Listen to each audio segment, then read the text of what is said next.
Emménager avec votre bien-aimé est une décision importante qui ne doit pas être prise à la légère. Le fait de vivre ensemble avant de se marier a-t-il des répercussions? Devriez-vous cohabiter ou attendre?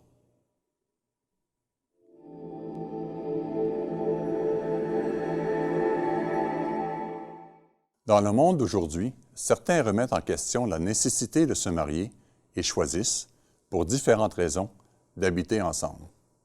Ils qualifient même parfois le mariage d'irréalisable. Il n'est pas rare d'entendre des jeunes couples dire qu'ils veulent s'assurer d'être faits l'un pour l'autre avant de s'engager dans le mariage, en mettant ainsi leur relation à l'épreuve par une cohabitation sans condition.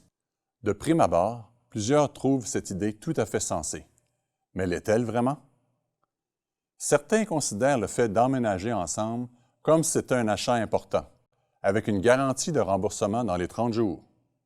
Si l'article ne vous convient pas, retournez-le et vous serez remboursé.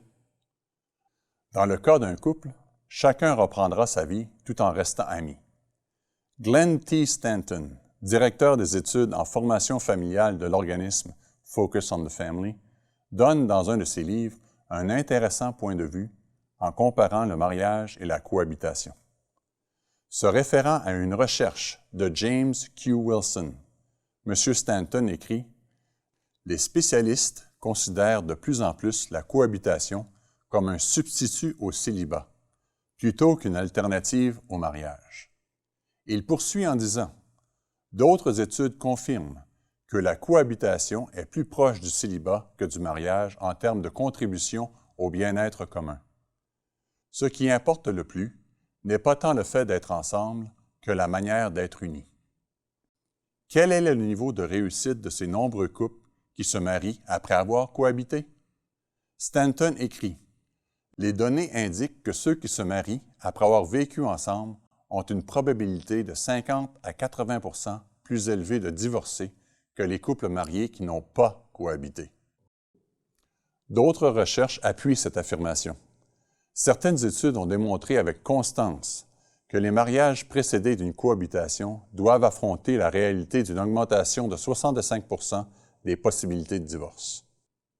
Ce pourcentage est stupéfiant et il n'inclut pas ceux qui décident de former des couples et de les dissoudre sans jamais se marier officiellement. Les personnes qui cohabitent ont supposément l'avantage de pouvoir se quitter plus librement quand elles le veulent que si elles étaient mariées.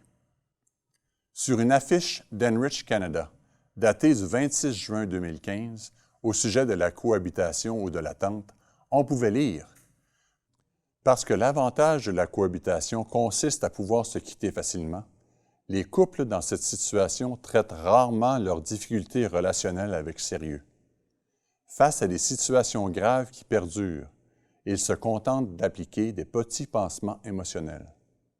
Et comme de nombreuses études le démontrent, ce ne sont pas les problèmes graves qui détruisent les relations à long terme, mais l'accumulation de difficultés mineures. » Mais qu'en est-il du mariage sans cohabitation préalable?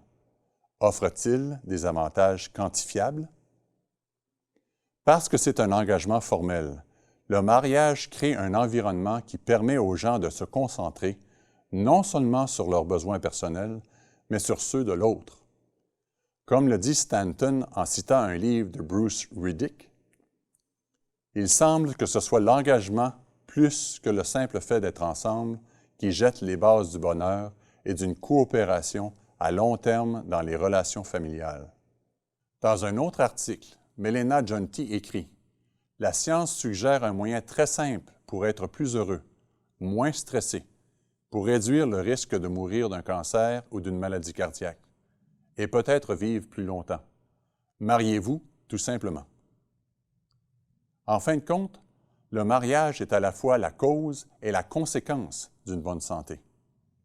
Le fait d'être marié n'est toutefois pas une garantie de bonheur et il faut aussi du travail, du don de soi, de la patience, de la bonté, des efforts cohérents et un engagement ferme où l'homme et la femme contribuent à leur relation en donnant chacun 100 % et non seulement 50-50.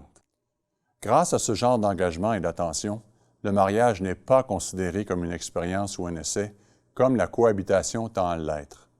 C'est l'engagement de toute une vie et une expérience qui produit l'union du mari et de sa femme, lesquels forment un tout et en récoltent plusieurs avantages. Le mariage versus la cohabitation devient le sujet de plusieurs recherches des psychologues et des sociologues. Il est intéressant de noter que les résultats de ces études sont conformes à la moralité dont il est question dans la Bible. Alors, cohabiter ou attendre?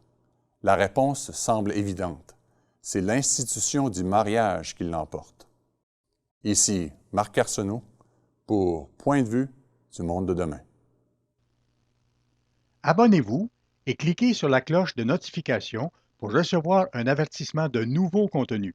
Visitez notre site internet mondedemain.org pour lire ou télécharger des articles et des brochures et pour regarder nos émissions télévisées.